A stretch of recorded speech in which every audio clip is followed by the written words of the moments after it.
We're going to talk about one of my favorite things, and that's AM FM 247 network and getting terrestrial syndication and really just transforming a brand.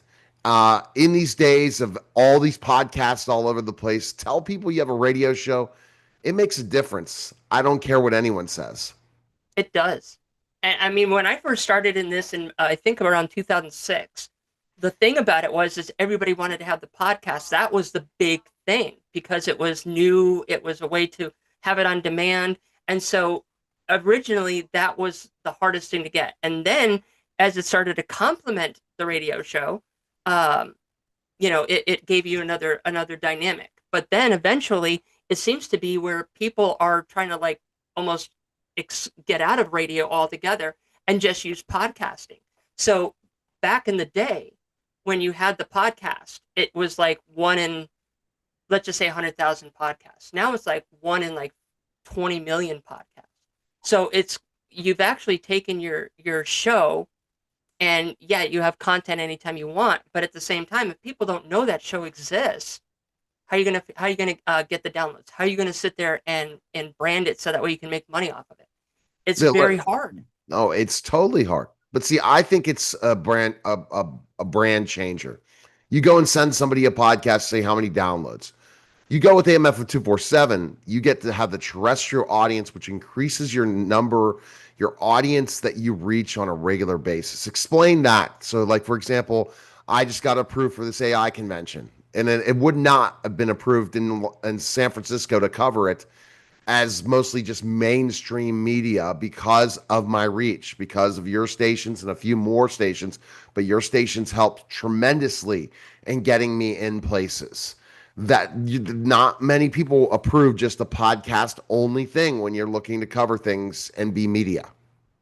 Well, over the years, especially nowadays, it seems like podcasts have lost their luster. It's almost to the point where anybody can make one. So at Yep. that point in time, it's like, do I really want to invest in a podcast with somebody, or do I want to invest in branding, in advertising on a radio show? Same thing.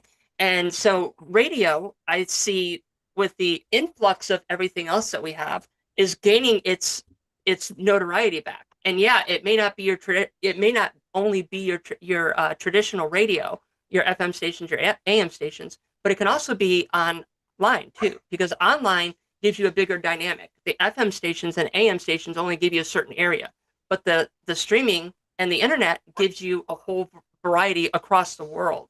And the way that we do it here is that we stream our internet off of into our FM stations. So you're hearing it in many different places. And when you do that, you're going to get more notoriety because you're reaching different people in different audiences. That's the most important part. If you are on your podcast, you're going to maybe pick up a couple hundred people that's going to listen to it maybe a month, and then it's over. But on my station or on any radio station, what you're literally doing is getting that traffic that's listening all day. You can get it in their car, they can get it in their business, they can get it online, they can get it in so many different ways. And so you're piggybacking off of somebody else's success too. So if there's a big popular show, like let's just say the Howard Stern show or something, um, you can actually, if you're on that network, you're going to piggyback off of that momentum that they have. So it just makes it more economical to actually look for a radio station to give you a bigger name, so that way you can make bigger transactions and you can get bigger things for your radio station or for your radio show. Okay. So let's talk about numbers. What AMFM is able to do with all the terrestrial stations for audience. I'm gonna say if you add it up, we don't have any like Nielsen ratings or anything like that. But if you were to add it all up based upon where we're at, probably about 2.5, maybe 3 million people that could potentially listen per hour. And then on top of it, we're getting around 150 to 100 to maybe 200,000 people listening on the streaming radio consistently. So when you add that, you have at least 200, maybe $175,000 minimum, 175,000 people minimum listening. And then on top of that, you add our FM stations too, which does get listenership And again, we also have Alexa now, and we also have TuneIn. And so those are other ways that people can generate listens to as well. So you're kind of reaching every audience, and that's very important. Well, and the thing is, if you're looking at getting major guests and you're interested in meeting great celebrities or meeting certain influencers, you syndicate your podcast with a radio show. I'm the number 11 celebrity podcaster in the world, according to FeedSpot. It's been number 2 at times. I got to put more time and effort into my brand because I'm growing my agency. But the fact of the matter is, you guys put that on your list, those numbers. You are not just going to interview the average person. You can get some major interviews that could just transform your business for life with some of these introductions. Without a doubt. And podcasts are great, but unless you have that Joe Rogan with that name, Yeah. it's going to be virtually impossible to be able to have the success that he has. Or So have the that's guests, why- or have the guests. If you just go podcast numbers, 9 times out of 10, people are going to say no. But if you say you have a radio show, shoot, that's where I'd like to know. But there's not many left. That's the thing. And it's good because numbers are what people look for. Bottom line. Stats are basically what it does. I mean, here's the reason. If you have a multi-million-dollar company and you have X amount of money to put into marketing and advertising, are you going to go to a place that only gets maybe 25 downloads, or are you going to go to a place that has a couple 100,000 streamers or listeners on your on that radio station? That's very important. And so when you look at that perspective, you also need to brand your show to capitalize on some of that. And that may be to brand you in as an expert, help get you into places for like TED Talks or something. Maybe it's like you said, getting celebrity interviews that could take you to the next level. Right. Or I can connect to anyone because of my reputation of doing this show for 15 years, and I can get anyone on my show. It doesn't matter unless they're busy. But now with the power of just going to an event, you never know who you're going to meet at that event. The power of brand starts with your brand. People always think, then use someone else's brand to take you further, and then you will be able to, that's going to be the survival rate. And I think it's the fastest way to build an authority is through AM/FM 247. I'm just telling you, in the fact of, hey, I have a nationally syndicated radio show and I'm speaking to X amount of people. Then if you need PR, Emma and I can help. You need to get celebrities on your show, Emma and I can help because we're connected to everyone in the industry. Both Emma and I have interviewed countless celebrities on our list in our career in media, and we are respected when we send those pitches send information to ask for guests on the show, right? Oh yeah, I mean, and it's funny because when I started off, the one person I wanted to interview was Danica McKellar.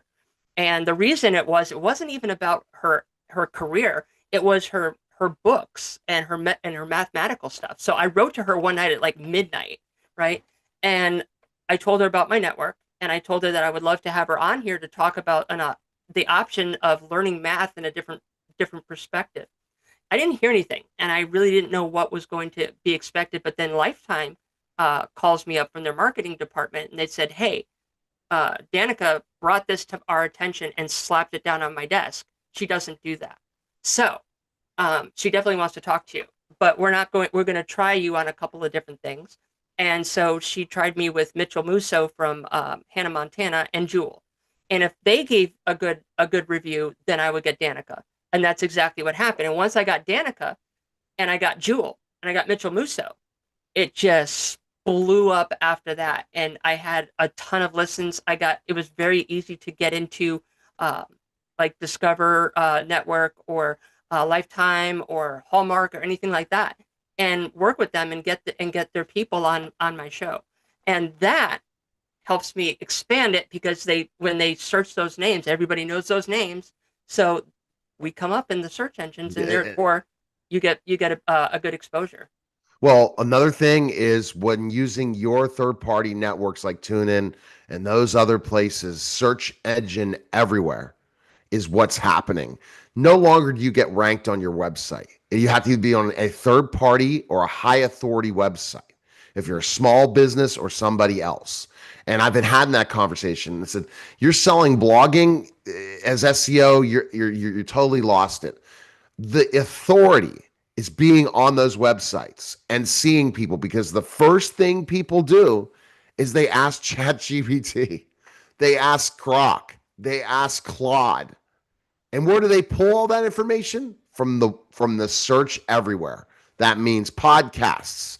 That means websites. That means anything online. And trust me, this is the game changer of game changers. And that's why I am a big advocate of what Emma's done for me. I constantly will tell people this is what I did.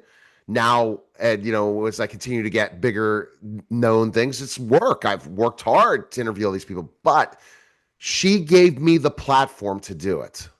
And that's what I recommend to everybody. If you want authority, if you want to be known in the industry fast and say, I got a podcast, and get people to come on your podcast so you can land a $30,000 deal. You can land a $100,000 deal. And if you're like an angel investor, land $1 million deal or more. The best place is podcasting. And the only way to get those guests to come on your show is have the audience that AM/FM 247 brings to the table. Would you agree, Emma? I definitely agree. It helped me. It helped you. And it's helping other people too. Exactly. All right. Where can people go? Because the station only has a few more spots available. Where can people go to get to join today? amfm247.com, and that will take you to WREB Radio, which is where we actually broadcast. However, if you have other services that you're looking for, I do full production services for podcasting. I have podcasting alone if somebody wants that too. Lots of different things. We have social media and marketing that we have. We have websites, SEO, you name it. And that's through amfm247.com/media. And so if that's what you need, there's no excuse. If you want to get it done, we'll make it happen. I mean, we can record it for you. We can create one for you. Not everybody has the technology savvy to do that, but I do. And I'd be more than happy to help in that aspect too. So if you want a show, we'll make it happen. All right. Thanks again, Emma. Appreciate it.